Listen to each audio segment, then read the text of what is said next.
As an adult I feel like हम सबको जरूरी है सीखना। वो क्या है कि एक वो बचपन में हम सब ने सुना था कि ए इब्ने आदम, एक तेरी चाहत है एक मेरी चाहत है। अब ये पूरी सेइंग क्या है, ये पूरी सेइंग समझना बहुत इंपॉर्टेंट है कि ए इब्ने आदम, एक तेरी चाहत है एक मेरी चाहत है, होगा वही जो मेरी चाहत है। खुद को कर दिया तूने सुपर्द उस पे जो मेरी चाहत है, तो दे दूंगा मैं तुझको वो भी जो तेरी चाहत है। ना माना तूने उसको जो मेरी चाहत है, तो थका दूंगा मैं तुझको उसमें जो तेरी चाहत है। और मैं सबको ये एडवाइस करता हूँ कि अगर आप लोगों के पीछे भागते रहोगे, आप प्रोड्यूसर्स के पीछे भागते रहोगे, आप अपने को स्टार्स के पीछे भागते रहोगे कि यार ये लोग मुझे काम देंगे, तो आप इन्हीं में खवार होगे। और ये अल्लाह आपको कहता है, और ये मैंने ऑब्जर्व करके देखा है। मेरे साथ इतने लोग थे, इतने टैलेंटेड, नहीं चल पाए। अल्लाह ताला उनका नसीब अच्छा करे, अल्लाह ताला मेरा भी नसीब अच्छा करे। But why? Because they are focusing on the wrong things. They are focusing on के यार हमें इस लॉबी में घुसना है, इस लॉबी में ये डायरेक्टर है, इस लॉबी में ये एक्टर है। व्हाई? आपका रिस्क अल्लाह ने लिखा हुआ है। सही है। मुझे याद है तेरे बिन जिस टाइम पे मुझे आया, मेरी जिंदगी का सबसे लो पॉइंट था। ठीक है, 2 साल मैंने वो जो जिंदगी के गुजारे हैं, मेरा कोई एक दिन नहीं था जिसमें मैं रोया नहीं हूँ। You had no work. No one gave me work, and this is after my career had taken off, after संगे मरमर, after एक थी मरियम, after कैसा है नसीबा। मतलब मैंने बैक टू बैक हिट्स दिए, and I had fame, और मुझे 2 साल किसी ने काश नहीं किया। और जिस तरीके से मैंने बिल्स देने हैं, मैंने रेंट देने हैं, मैंने वो 2 साल गुजारे हैं, मुझे पता है। लेकिन मैं फिर भी लोगों के पीछे नहीं भागा, मैं फिर भी किसी की लॉबी में नहीं गया, क्योंकि मुझे था, मैं अल्लाह से रोक के मांगता था, मुझे तेरे बिन मिला। But it took time. Because it will take time ना। अल्लाह ताला आपको यही बात कह रहे हैं ना, अल्लाह ताला का आपको क्या बात कह रहे हैं? अल्लाह ताला के करीब 2 लोगों का बहुत बड़ा अजर है, एक सब्र करने वाले का, ठीक है, एक शुक्र करने वाले का। बेशक, हाँ। Right? So when I look back at the 2 years where I made no money, where I was miserable, where I cried in every single नमाज, जहाँ पे मैं उठता था, मैं फजर में रोता था, मैं रात को इशा में रोता था, मैं इतना रोया हूँ कि मैंने अपनी जिंदगी में पहली दफा सुसाइडल हो गया था। लेकिन मेरा एक बात पे ईमान था कि अल्लाह ताला मुझे देगा। मुझे तेरे बिन मिला, तेरे बिन मुझे मिला। when I was probably the first project जो कि आपको 2 सालों में बाद में मिला, और आपने उस जो भी प्रोजेक्ट मिला फिर आपने उसमें हाँ बोला? तेरे मैंने स्क्रिप्ट ही नहीं पढ़ा था, if I'm being very honest। मैंने तो I was so desperate for work कि I said yes। मुझे मेरी आपी ने अप्रोच किया कि यार तुमने ये किया, तो मेरी आपी अब 7 स्काई के साथ भी मैंने काम नहीं किया हुआ था, राइट, जो जियो के लिए बनाते हैं। और मुझे तेरे बिन मिला, मैंने स्क्रिप्ट भी नहीं पढ़ा हुआ था। तेरे बिन मुझे उस टाइम पे मिला when I was probably the most unfit I've ever been as an actor, right? और तेरे बिन मैंने पढ़ना शुरू किया जब मैं सेट पे गया, और मैंने पहले दिन पहले सीन पढ़े। अच्छा ठीक है, मैंने सीन कर दिए बगैर कुछ पढ़े। ये भी नहीं पूछा कि मैंने दूसरे दिन किया, मैंने सीन पढ़े, मैंने कर दिए। फिर तीसरे दिन मुझे एहसास हुआ कि यार ये तो बहुत टाइट कैरेक्टर है। फिर मैंने खेलना शुरू किया। मैं तेरे बिन शूट कर रहा था, मुझे सरेरा मिल गया। अब सबा के साथ मेरा अल्हम्दुलिल्लाह माशाल्लाह, मतलब एक बहुत मेरी अच्छी को स्टार है। वाई? बिकॉज काशिफ निसार की हमने वेब सीरीज की थी मिस्टर शमीम इंडिया के लिए, वो हमारी हिट हुई। फिर सबा और मेरी दोस्ती बहुत अच्छी होगी लोगों को, तो वो सबा ने मुझे रिकमेंड किया। फिर अहमद भट्टी एक बहुत बड़े डायरेक्टर है, भट्टी भाई ने मेरे साथ किया था कैसा है नसीबा। कैसा है नसीबा के बाद उन्होंने रखा। अब सरेरा was what 6 episode 7 episode, but वो भी क्लिक कर गया। अब ये जब सब होना शुरू हुआ, ठक ठक ठक ठक ठक ठक ठक ठक ठक, उस वक्त ना मुझे रियलाइज हुआ। और उसके बाद से अब जब मैं अपनी जिंदगी देखूं, मुझे अब माशाल्लाह मैं मिला। ठीक है, मैं देखिए कितना अच्छा जा रहा है। अब जो मैं अगला ड्रामा कर रहा हूँ वो भी माशाल्लाह इतना अच्छा है।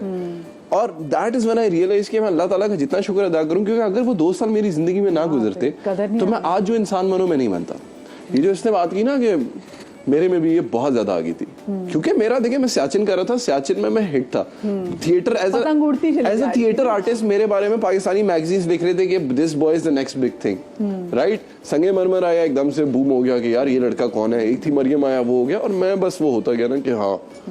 और मुझे रियलाइज हुआ कि अल्लाह ताला ने मुझे ये सब चीज़ों का रियलाइजेशन दिखानी थी। उन्होंने मेरी सारी आकड़ निकाल दी। अल्लाह ने मुझे इतना वो आजमाया है कि मेरी जितनी भी मुझे आई फील है मेरी बुराइयां थी ना, वो बद दी।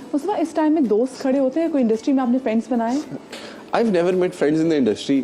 एक तो देखें, मैं ऑनेस्टली बात करूं, मुझे इनकी समझ नहीं आती इन लोगों की। मैं ना बड़ा डिफरेंट आदमी हूँ। मेरा वो अगर मैं आपके साथ बैठा हूँ कहीं आप और मैं मिले, I let's have a good time, let's have a good conversation. कोई स्मार्ट बात करते हैं, कोई इंटेलेक्चुअल बात करते हैं। इंटेलेक्चुअल बात नहीं करनी, हम मतलब फन करते हैं ना, व्हाई नॉट। इधर क्या है, again the problem I have with most people is कि वो उसने ये कर दिया, उसने वो कर दिया। अपनी उम्रें देखिए आप लोग यार, अपनी उम्रें देखें, आपके 2-2 3-3 बच्चे हैं, आप लोग इस बात से आज तक नहीं निकले। मैं इन चीज़ों से बहुत तंग होता हूँ। सो इंडस्ट्री में ऐसा मेरे कभी कोई दोस्त ऐसे थे ही नहीं। The one friend that I will say I have, और वो माशाल्लाह बहुत अच्छी मेरी दोस्त है, सबा कमर, बट वो भी उनसे एक अलग लेवल पे मेरा कनेक्शन है, क्योंकि वो इतनी अच्छी इंसान है।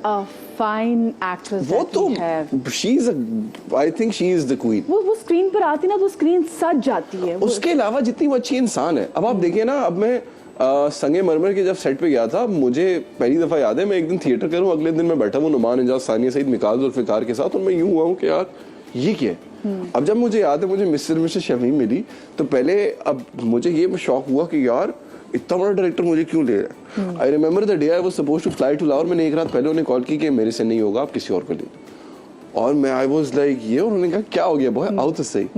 अब again as a struggling actor आप अपने आप को मनवाना चाह रहे हैं, आपकी एक वो स्ट्रगल चल रही है, और अब आपका पूरा ट्रैक है नुमान एजाज के साथ और सानिया और ये सबा कमर के साथ, ठीक है, कि सबा कमर और आपका एक अजीब टॉक्सिक रिलेशनशिप चल रहा है, और नुमान एजाज को आपने वो पढ़ रहे हो कि हाँ बच्चे क्या है तुम्हें। अब बड़ा मुश्किल है, यू नो, बट अल्हम्दुलिल्लाह हुआ। And at the end of the day वही आई फील लाइक, जो इन्होंने आसिम ने एक बड़ी प्यारी बात की शुरू में कि देखें राइट टाइम पे आपको राइट चैनल मिलना, राइट प्रोड्यूसर मिलना। मैं ये बात कहता हूँ, देखें गोरा ऐसे कहते हैं कि being at the right place at the right time. मेरा ये मानना है अल्लाह ताला आपको लेके आता है उस राइट टाइम पे, राइट जगह पे, जो आपको चीज मिलनी है। हाँ, वही, क्योंकि वो सारी आपकी स्ट्रिंग्स जो है ना वही खींच रहे होते हैं। अच्छा आसिम, मेरी बात से आप एग्री करेंगे, जैसे मैं कहती हूँ कि आपको किसी खास ग्रुप में होना जरूरी है। हम अक्सर देख रहे होते हैं कि जो इंस्टाग्राम पे, क्योंकि अब इंस्टाग्राम आ गया ना, इंस्टाग्राम की सारी वर्ल्ड में ये देख रहे होते हैं कि अच्छा किसकी सबसे ज़्यादा फॉलोइंग है, समहाउ वेटेज भी ज़्यादा उसी को दी जा रही होती है, चाहे वो ऑर्गेनिक फॉलोइंग हो या ना हो। सो आपको लगता है you have to be in a particular group to get more work? अच्छा, मेरी भी बहुत हद तक जो सोच है ना वो आगा से बहुत मिलती है कि एतकाद। हाँ, मेरा ये सोचना है, मेरा ये मानना है कि एक तो देखिए, एक हेल्दी कंपटीशन होना एक डिफरेंट बात है। अगर आगा मेरे साथ सीन कर रहा है तो आगा का ये कोशिश होगी यार मैं बेस्ट करूं, मेरी भी कोशिश होगी मैं बेस्ट करूं, बट जेलसी एक डिफरेंट फैक्टर होता है। और दूसरी बात ये होती है कि मेरा ये ईमान है, जैसे आगा ने भी बताया, कि जो रिस्क मेरे हिस्से में है ना, वो कुछ ही नहीं, वो मुझे ही मिलेगा, इसको नहीं मिल सकता, कुछ भी कर ले। ये सारी रात डायरेक्टर्स के पास जाए, पार्टीज जो ज्वाइन करे, व्हाटएवर द केस इज, तो जो मेरे हिस्से में वो मुझे ही मिलेगा। आप नहीं जाते रॉबी की पार्टी में? नहीं, मैं नहीं जाता, मैं सोशल नहीं हूँ, मैं बहुत बहुत कम जाता हूँ, बहुत रेयर।